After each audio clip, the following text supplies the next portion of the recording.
Chapter 12. Shattering the Myth of Invincibility, Applying Badr to Zionist Power. Shattering the Idol of Fear, the Badr Paradigm.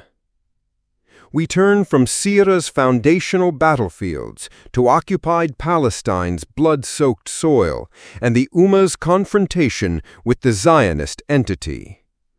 Israel projects an image of overwhelming power, an aura of invincibility. It boasts advanced military tech, often U.S. supplied, nuclear ambiguity, sophisticated intelligence, Iron Dome, powerful air force, significant economic strength, wields immense global media and political influence via lobbying.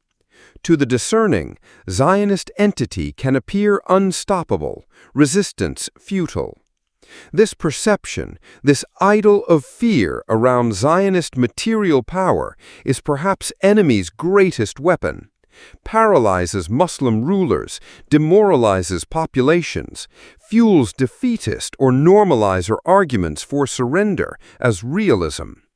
But this framework is built on sand, logic of Jahiliyyah, Quraysh trusting numbers and armor over Allah's power. For believer, illuminated by Quran and Sunnah, Badr utterly demolishes this invincibility myth. Badr provides divine paradigm, material superiority irrelevant against Allah's power, wielded by those with true iman and tawakkul. Applying Badr's lessons today isn't naive nostalgia. It's key to shattering fear's psychological chains, reclaiming Yaqeen, certainty, in Allah's victory promise, confronting the modern Abu Jahl, Zionist arrogance.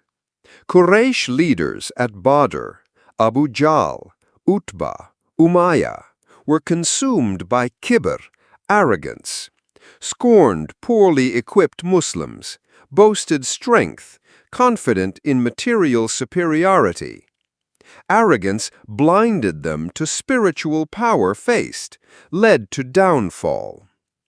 Look at the Zionist entity. See same kibr? Military arrogance, constant boasting of military prowess, most moral army propaganda, despite war crimes, documented rape of prisoners and sniping of kids, dismissing Palestinian resistance as terrorism. Racial arrogance. Zionism has ethnic supremacy, discriminatory practices derived from distorted Jewish texts like the Talmud, viewing Palestinians, Arabs, and Muslims as inferior, subhuman. Political arrogance, open defiance of international law, UN resolutions, global opinion, relying on U.S. veto or lobbying for impunity.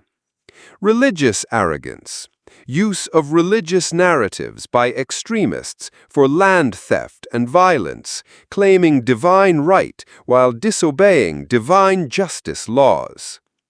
This multifaceted kibr isn't strength, but profound spiritual disease, strategic vulnerability. Allah, subhanahu wa ta'ala, despises the arrogant. Indeed, He does not love the arrogant. Quran 16:23. Arrogance leads to recklessness, underestimation of opponent, spiritual resolve, strategic blunders, divine retribution. Just as Abu Jahl's arrogance led to death by young believers, Zionist leadership's arrogance makes them susceptible to unexpected setbacks and eventual defeat by Allah subhanahu wa ta'ala. Recognizing arrogance should eliminate fear and replace it with the certainty that Allah subhanahu wa ta'ala will destroy and humble those who are arrogant. Tawakkul, the believer's shield against shock and awe. Badr's primary lesson. Badr's primary lesson is tawakkul, Complete reliance on Allah subhanahu wa ta'ala after taking all available means. The Sahaba, radiyallahu anhum, at Badr faced overwhelming odds. Materially, they should have been crushed. However, their unwavering faith that victory came from Allah subhanahu wa ta'ala alone made all the difference. They tied their camels, took the necessary means, and then trusted the Lord of the worlds. The Zionist entity and its backers rely on shock and awe, overwhelming military force designed to terrify and demoralize Muslims. They showcase F-35s, Merkavas, and the Iron Dome, hoping to convince Muslims that resistance is hopeless. The antidote to this is pure Tawakkul, the spirit of Badr. We must internalize the truth. Their technology, missiles, and patron support are nothing before Allah's power.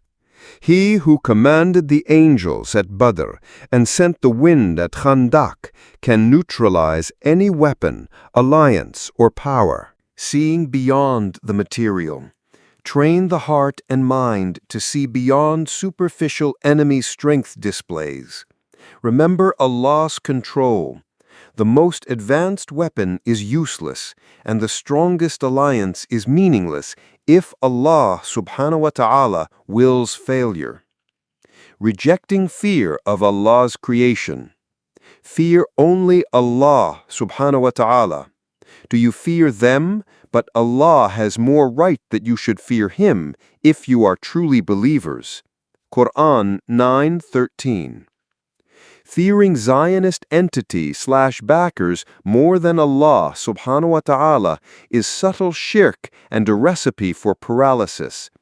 True tawakkul liberates the heart from creation's fear.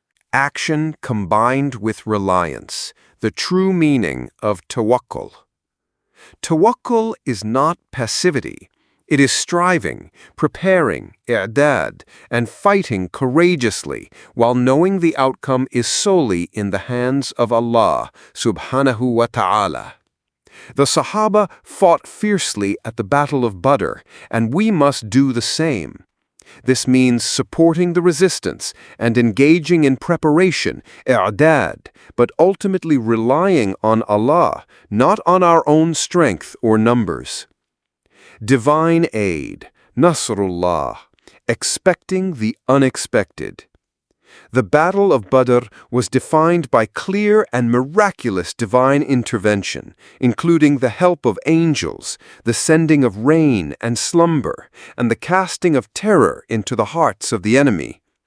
This Nasr, divine aid, was not limited to the time of the Prophet sallallahu alaihi wasallam. Allah's promise to aid sincere believers is eternal. O you who have believed, if you support Allah, He will support you and make your feet firm. Quran 47, verse 7. And already had Allah given you victory at Badr while you were few in number. Then fear Allah, perhaps you will be grateful. Quran 3, verse 123. In confronting the Zionist entity, we must have Yaqeen, or certainty, in Allah's aid, and actively seek it by fulfilling its conditions. Ikhlas, sincerity, ta'a, obedience, sabr, patience, wihda, unity, idad, preparation, and dua, supplication. Allah's help manifests in countless ways, including enemy failures, unexpected intelligence failures, such as those preceding October 7th, technological malfunctions, like the Iron Dome being overwhelmed, and strategic blunders born from arrogance. Resistance successes, improbable victories, such as the resilience of the Gazan resistance and successful asymmetric military operations. Steadfastness, or thabat, The miraculous resilience and unwavering faith of Palestinians under bombardment is a form of divine aid that inspires the Ummah and frustrates the enemy. Global shifts, unexpected changes in global opinion, the exposure of Zionist crimes, and the weakening of international support. We should recognize these events as potential signs of Nasr, be grateful, and strengthen our resolve. While we should never discount the possibility of overt divine intervention, our focus should remain on fulfilling the conditions to receive it. The power of dua, the unseen weapon. The intense dua of the Prophet ﷺ before the Battle of Badr remains a potent weapon against the Zionist entity. Its power should not be underestimated. Individual dua. Make sincere and specific supplications for the liberation of Palestine, the protection of Al-Aqsa, the steadfastness of the mujahideen and the oppressed, the destruction of the oppressors, the guidance of the Ummah, and the exposure of collaborators. Pray in the depths of the night, in sujood, prostration, and at other times when prayers are accepted. Collective dua. Organize collective supplications in mosques and communities. Revive the practice of qunut nazila for Palestine. Dua of the oppressed. Remind the oppressed Palestinians that their dua is especially potent, as there is no veil between it and Allah subhanahu wa ta'ala. Encourage them to constantly turn to Him. Dua connects the struggle to the source of all power, demonstrates reliance, and invites divine intervention.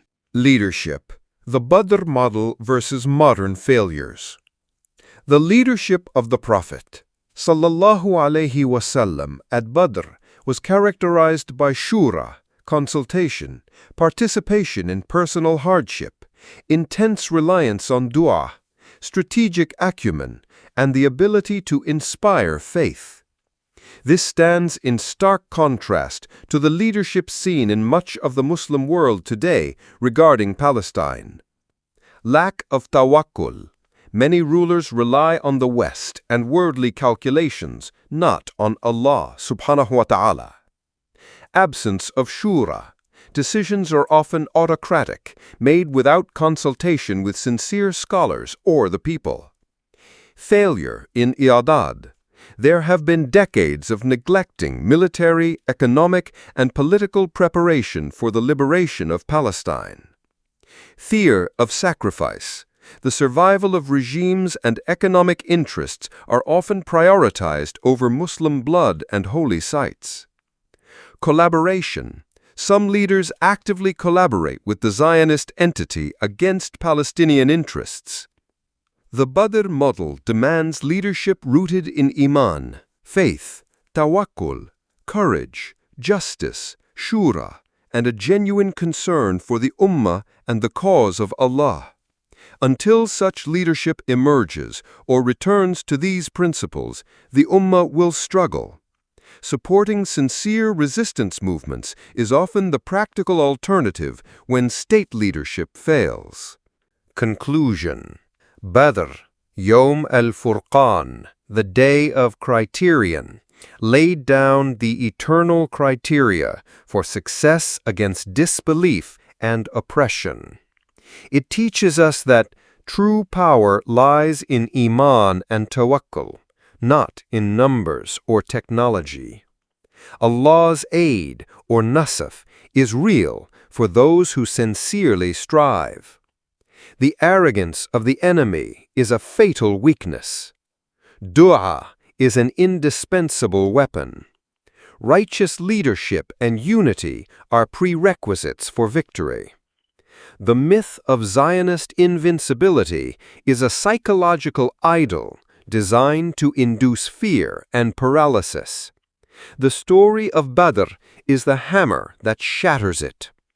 By internalizing its lessons, cultivating our faith, relying on Allah after taking all necessary means, making intense dua, believing in divine aid, recognizing the enemy's arrogance, and striving for unity under righteous guidance, the Ummah can confront the modern Abu Jahls in Palestine. The spirit of Badr is the spirit of victory against all odds. We must revive it to achieve the liberation that Allah subhanahu wa ta'ala has promised to the true believers.